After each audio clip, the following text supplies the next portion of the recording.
Hey guys, Captain Jason here with Boatsetter Fishing. We're here today in beautiful Tampa Bay, Florida. And you know what? We're gonna do some reef fishing today. There's plenty of artificial and man-made reefs that the state of Florida has put out here in the bay, and we're gonna go try to catch some fish on some. So hop on, welcome aboard.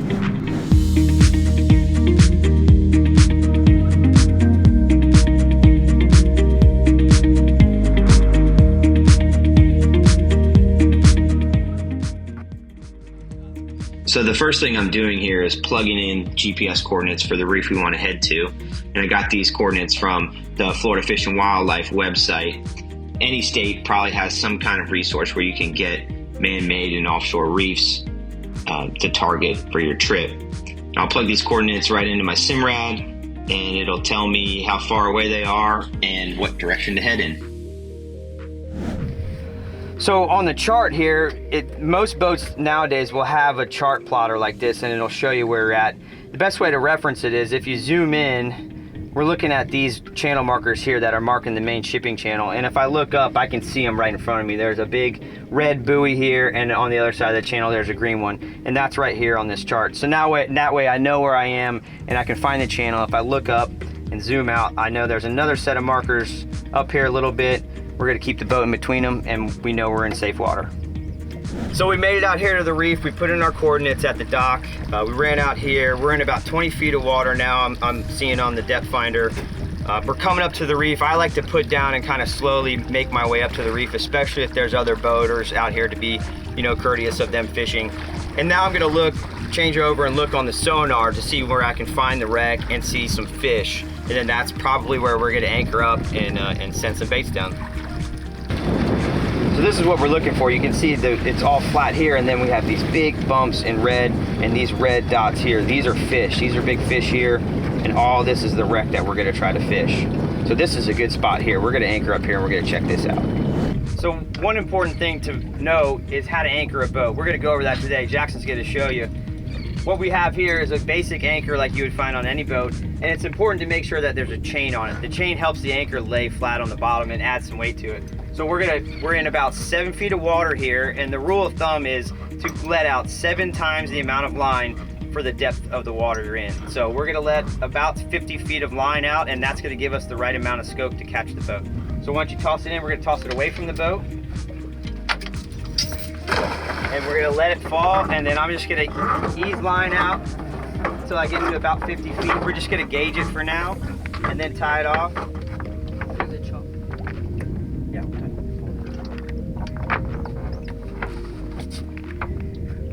And then we always wanna wait and make sure that we are anchored before we do anything else. We don't wanna get off the boat. We don't wanna get into anything else until we make sure that that anchor line comes tight and the boat is set in place. And we can gauge that, try to find a landmark on the shoreline and look at it. And if it's drifting, then you might not be anchored.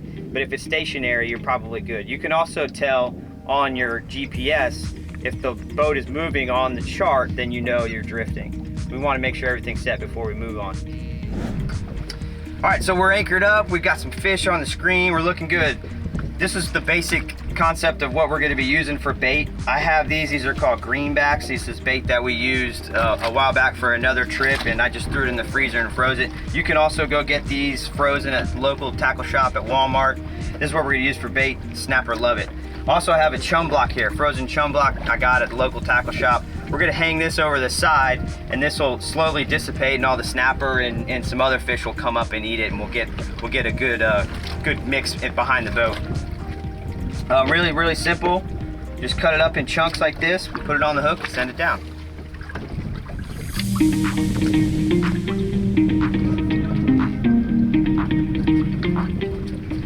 So here's the basic rig that we use out here. It's very simple. It's just a little lead weight. We call them split shots. Okay, come in a package like this. You actually just crimp it right onto the line, and then a simple hook. We use circle hooks here in Florida for our reef fish, so that way if they're not the right size, we can release them safely and send them back. If you're not a very good knot tire and you don't want to mess with all that, you can go to a local tackle shop and they're called ready rigs. You just ask for them, and it's all done. The weight, the leader, and the hooks are all done for you. You just tie it onto your line and send it in. So they come pre-packaged. They make it a lot easier. We use little hooks like this And that's it, it's very simple. This technique can be used pretty much anywhere there's a reef, so it doesn't have to just be in Tampa. It can be all over the country. There's reefs out here, and this is the basic rig that you would use. So I'll just show you real quick how we like to bait it. We'll take a chunk and I send the hook right through, and we gotta make sure, you wanna make sure that the barb of the hook is sticking out somewhat. If you bury the hook in there and the barb's not sticking out, then the fish could come by and grab it and not even get hooked. So we wanna poke it through, hang it just like that, very simple, and that's how we bait a hook. So I see we got some good fish here, and all we're gonna do is I'm just gonna open up the bail and let the line drop down to the bottom. We're in about 20 feet of water, so I'm gonna gauge that. You'll watch the line come off the spool, and then once it stops, you know you hit the bottom, flip the bail over and reel in a little bit, and then we're all set and wait for the fish.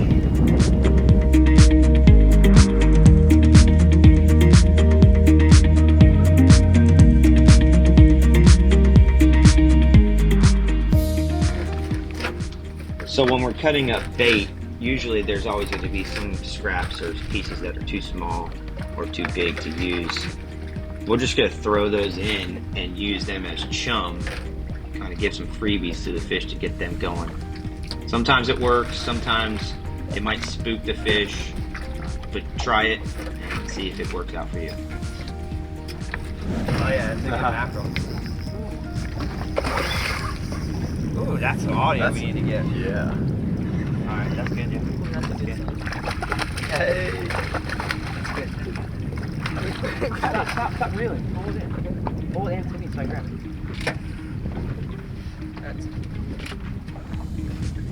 Nice. That was awesome. Alright, so my son Jackson here just caught a nice Spanish mackerel. You can see this thing's got some gnarly teeth. They're out here cruising on the top. We saw him on that chum block that I threw in. He's at the top eating the chum.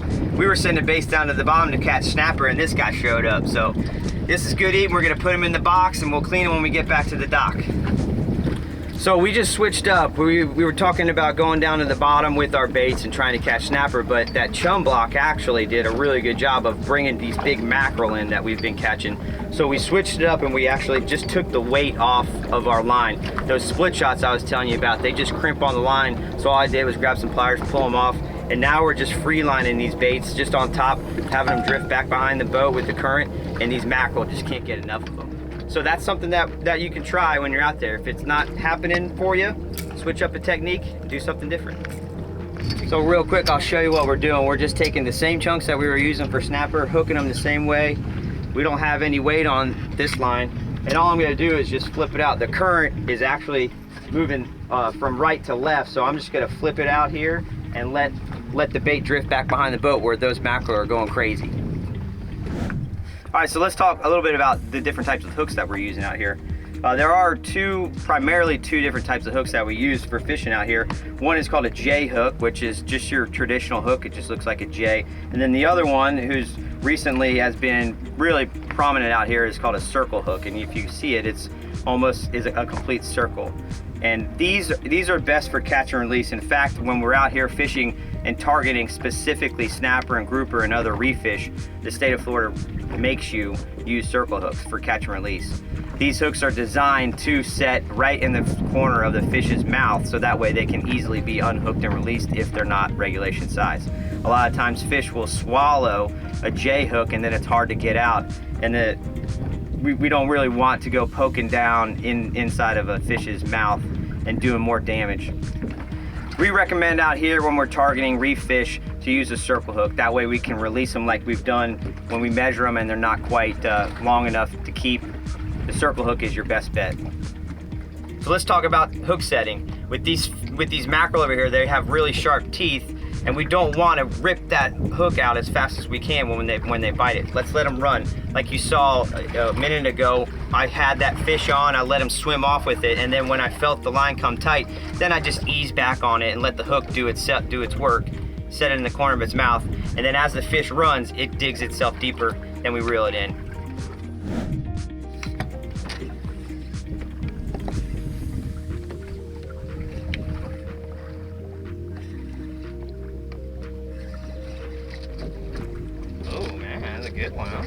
Oh yeah.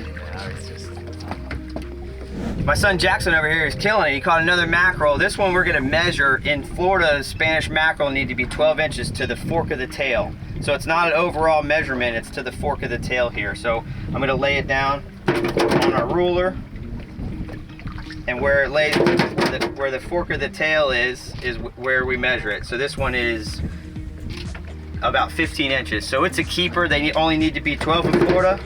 It's going in the box. We might have ourselves a fish fry tonight. So we got a little lane snapper here. Look how pretty it is with all these colors. These need to be 8 inches in Florida. This one's too little, so we're gonna let it go and maybe catch it again when it gets bigger. Pretty lane snapper. Tampa Bay. All right, so we finally got a snapper on, what we were looking for. We got a nice Reef mangrove snapper out here. These are the best eating fish in Tampa Bay, if you ask me. We're gonna measure this. They gotta be 10 inches. It looks good though, it's a nice one. Yeah, so when we measure it, we lay it out. This is not a fork tail measurement. This is overall length, and it's 11 inches. So we got ourselves a nice snapper sandwich.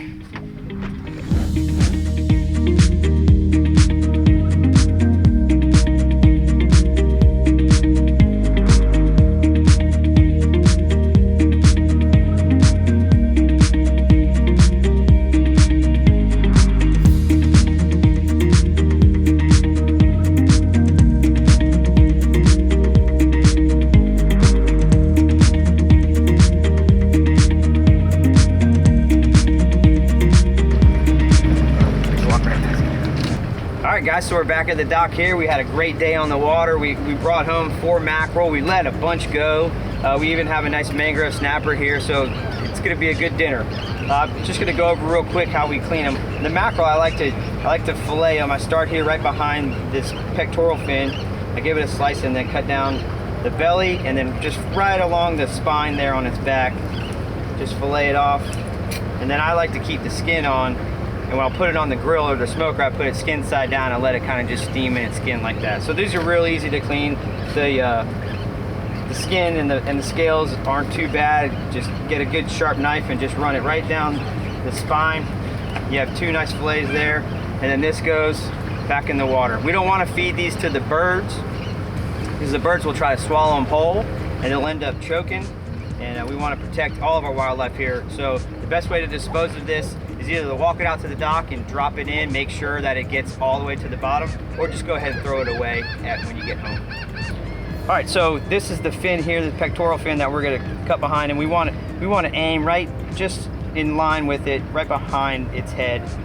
There's a nice soft spot there. If you try to cut here, it's too hard. It's kind of part of its skull, but right when you get to this soft spot, that's where the blade will enter, right down, right along its belly, and then come back. Make that top cut along the spine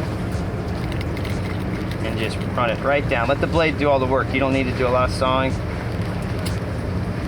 Pull it right off. You got a nice fillet there, ready for the smoker.